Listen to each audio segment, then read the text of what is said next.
Good morning, everyone. I know that often you guys tell me to close the blinds, but I've left the blinds open so you can see the snowstorm that is going on outside for the fourth straight morning. I'm going to lose it. For those of you catching it on iTunes on the podcast version, uh, good morning. Hope everyone is well. This is ridiculous. I mean, snowbird this weekend, I guess, could be epic, except for it's supposed to be 72 on Saturday. And I'm riding the Salt Lake Century on the one sunny day of the year without having ridden outside all year. I will be the guy in the 1320K fan jersey to the side of the road, dying and gasping. All right. Heck of a game last night. We'll touch on that. Today is the first day of the NBA Draft Combine, which I think is probably on the top of most of your minds.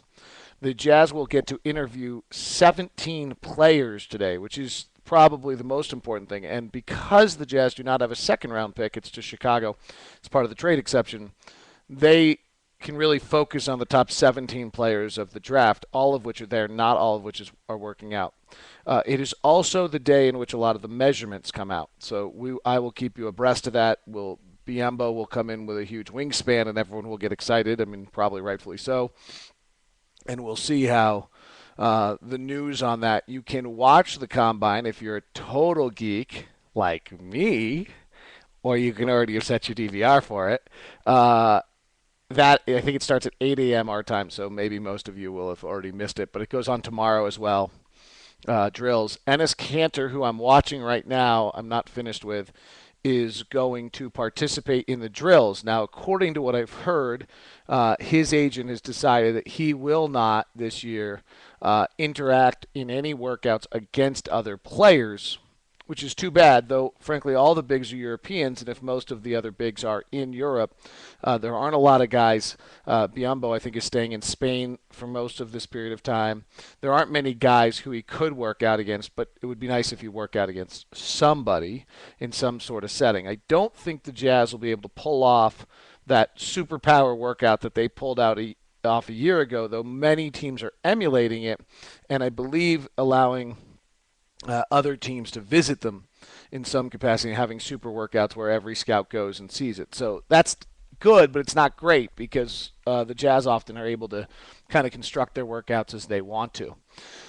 Third pick still sitting out there. There's going to be great discussion. This draft is going to, and the 12th pick is going to be fascinating because I really think if I went into every NBA team right now at 30 picks and saw their 30 pick board, that 5 through 20 would have some guys at 7, and some on the same next board he'd be at 18. I don't think there's any universal level there.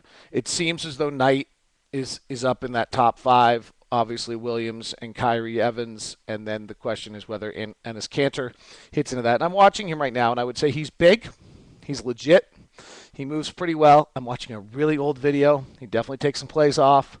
But he's also, I think he's 6'17" in the video I'm watching. It's 2 years old. So it's hard. He's going to be one that people really going to have to figure out. He's wanted to come to the NBA. He seems to be a good kid. A little disconcerting. I have some friends who work in Lexington, Kentucky, and I called and asked them for video links and old footage they might have, and one of them talked about how he would rather play forward than center, which I thought was a little bothersome, because this is a guy you're going to want to have be a 6'11" big center power down low, and that's where he's played most of his game. But since he certainly has probably worked out to change that, and will exemplify that. The wild card I think early is Jan Vesely. If someone gets workouts with him and he suddenly can shoot with that level of athleticism, he might be a star. He can't shoot free throws right now. He doesn't shoot great, which tells you he may just be a 6'11" athlete. Leonard out of San Diego State, if you listen to the podcast I did with Kevin Pelton yesterday, seems to be maybe the player who most commonly everyone's like, oh yeah, he'll be good. Like he may be the essence of this draft. He's just dumping snow. Sorry, I looked outside. In the sense that he's probably never going to be an all-star, but I think I said I thought he was Gerald Wallace. Pelton yesterday said he thought he was Sean Marion. If you haven't heard the Pelton podcast, it's quite good. I'll try to get a bunch of those for you throughout the year as we get close to the June draft, June 23rd draft. I will be in Newark for that. All right, so that's enough on the draft. The other story, obviously, is the Giants beating the Dodgers. Oh no, I think we held on to win that. I actually went to bed.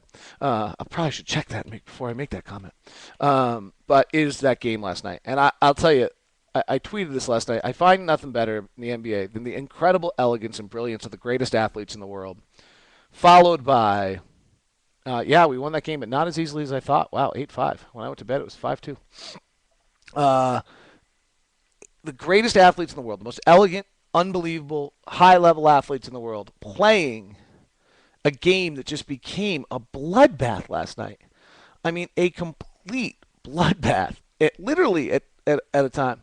I think Eric Spoelstra deserves a tremendous amount of credit for the fact that he got this team of stars and athletes to understand. He grinded it. I've talked to him a lot this year. I know him, and so each time we played him, we held some conversations.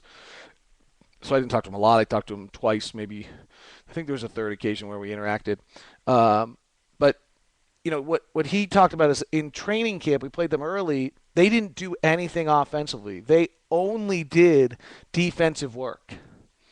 I think he was trying to establish at that point, like we're gonna have to grind. We're gonna have to grind. We're gonna have to grind. And boy, is it ever truly a mental exercise to get through an Eastern Conference final.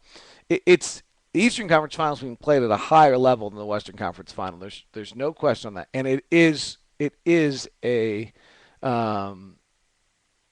there is absolutely nothing in any way, shape, or form that you can take from the 77th game of the regular season, put into that setting, and give you any understanding of what you're about to embark on. Gordon Hayward was at the game last night. And that's interesting to me because there's just he had to watch that and say, oh my gosh, I have never played in a game like that in my life, including the NCAA championship game. And there's just such an amazing difference to what he did, even that great Laker game he had or some of the other strong performances. Those games are not the same. And boy, it's a big leap to get to that point that existed in that game last night. The thing to me when I'm watching this game, by the way, everyone's talking about the isolation play of Miami. It goes back to the Indiana series. We've talked about this a lot.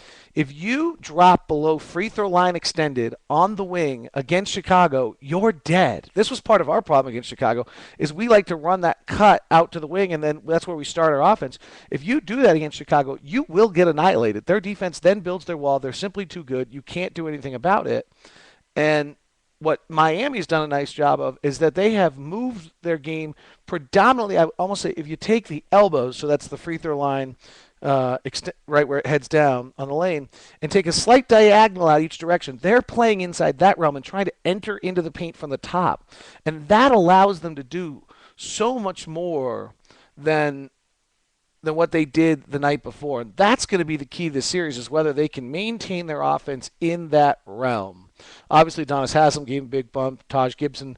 It's funny how those type players certainly kick in the playoffs. It takes, because of the mental grind, it takes every single inch of your roster to be able to give you something. And Carlos Boozer was not a part of that inch. Kyle Korver was not very good last night on the Jazz front, former Jazz front. And Carlos Boozer did not play the fourth quarter last night. And I am curious to see how that sits with the Boos. That has got to be a little bit of a tough thing. A few other quick news notes. Tony Parker was quoted in a French paper at the start of the season. I said this was our last chance. Tim and Gino, and he meant Manu Ginobili, are getting old. It's going to be tough to regenerate ourselves. We always have a good team, but we can no longer say we are playing for a championship. Thought that was pretty interesting, and I just found out that Brian Wilson blew his 4-out save, and Cody Ross hit a home run in the ninth, and we're back in first place. So I went to bed last night when we scored in the top of the eighth to take a 5-2 lead and decided to go to bed.